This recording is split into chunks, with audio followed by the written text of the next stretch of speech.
Assalamualaikum warahmatullahi wabarakatuh. Hai teman-teman semuanya, sebelumnya izinkan saya memperkenalkan diri. Nama saya Resi Dwi Sakmita, biasa dipanggil Resi. Saya berasal dari jurusan Ilmu Sejarah Fakultas Ilmu Budaya Universitas Andalas dengan BP 2010-71-2002 untuk mata kuliah Sejarah Indonesia dari tahun 1900 sampai dengan tahun 1945.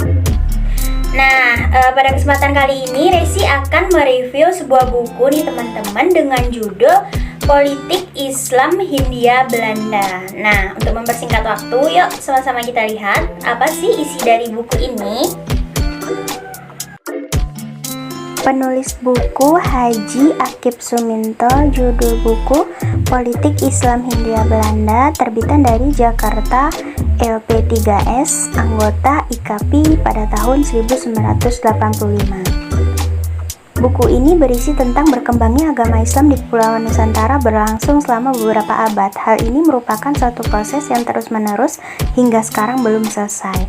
Rupanya sudah sejak awal abad ke-13 berdiri suatu kerajaan Islam di pintu gerbang Indonesia Utara, Pulau Sumatera, lalu menyusul dinasti-dinasti yang memerintah pulau tersebut memeluk agama Islam, di antaranya Aceh yang memainkan peranan penting dalam sejarah Islam di Indonesia. Sekitar permulaan abad ke-15, Islam telah memperkuat kedudukannya di Malaka yang merupakan pusat rute perdagangan Asia Tenggara. Dari sini Islam melebarkan sayapnya ke wilayah-wilayah Indonesia lainnya, sehingga sampai permulaan abad ke-17 secara geografis Islam telah menguasai sebagian besar kepulauan Indonesia. Masuknya bangsa-bangsa barat ke Indonesia menghadapi kenyataan bahwa Islam telah menjadi kekuatan politik yang harus diperhitungkan. Meskipun masuknya Islam tidak dengan sendirinya mempersatukan perlawanan orang Indonesia terhadap bangsa-bangsa barat. Kebanyakan perlawanan yang dijumpai menggumpal sekitar umat Islam. Dalam sejarah penjajahan di Indonesia, ideologi Islam memang merupakan kekuatan sosial yang besar sekali dalam mengadakan perlawanan terhadap kekuasaan asing, baik perang besar seperti Perang Padri dan Perang Aceh, maupun pemberontakan-pemberontakan petani seperti peristiwa Cilegon dan Cimareme. Kesemuanya dipimpin oleh pemuka Islam dan dijiwai oleh ideologi Islam. Mengenal Hurgronje sebagai peletak dasar politik kolonial Belanda sampai akhir abad ke-19, Belanda telah kaya dengan pengalaman pahit dalam menghadapi kekuatan Islam di Indonesia.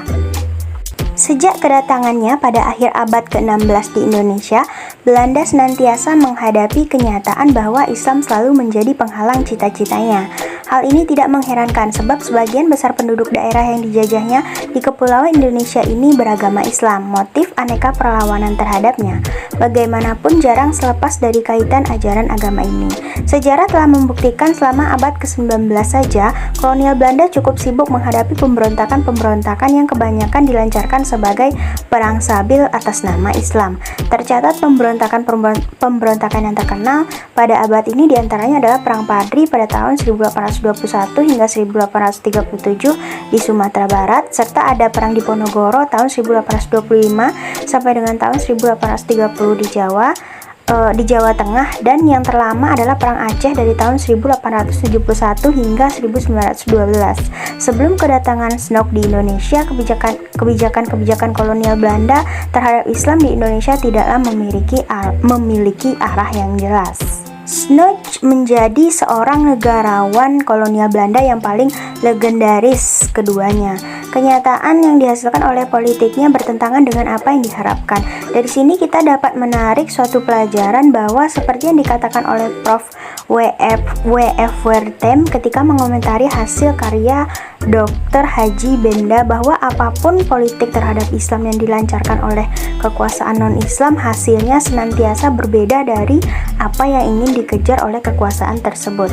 Hal yang menarik dari buku ini adalah tentang bagaimana politik Islam pemerintah Hindia Belanda. Yang dimaksudkan di sini adalah kebijaksanaan pemerintah Hindia Belanda dalam mengelola masalah-masalah Islam di Indonesia pada masa kolonial Belanda. Sedangkan yang dimaksud dengan Headquarter for Inlandasche Zaken adalah suatu kantor yang dipakai oleh penasehat gubernur jenderal urusan pribumi. Ruang lingkup bahasan tentang politik Islam dalam buku ini meliputi kawasan di seluruh Indonesia, sehingga generalisasi skematik tidak terhindarkan adanya. Dengan mengabaikan perbedaan regional dalam pelaksanaan politik Islam di berbagai daerah, buku ini lebih mengutamakan pembahasan masalah Indonesia daripada masalah spesifik suatu daerah, sebab buku ini bertujuan meneliti masalah politik Islam pemerintah Hindia Belanda yang digariskan oleh Snoeck-Hoorngronje. Nah, mungkin cukup sekian dulu ya teman-teman hasil review dari buku Resi. Kalau masih ada kesalahan ataupun kekurangan, mohon dimaafkan. Resi akhiri dengan wabillahi taufiq wal hidayah. Wassalamualaikum warahmatullahi wabarakatuh. Terima kasih teman-teman.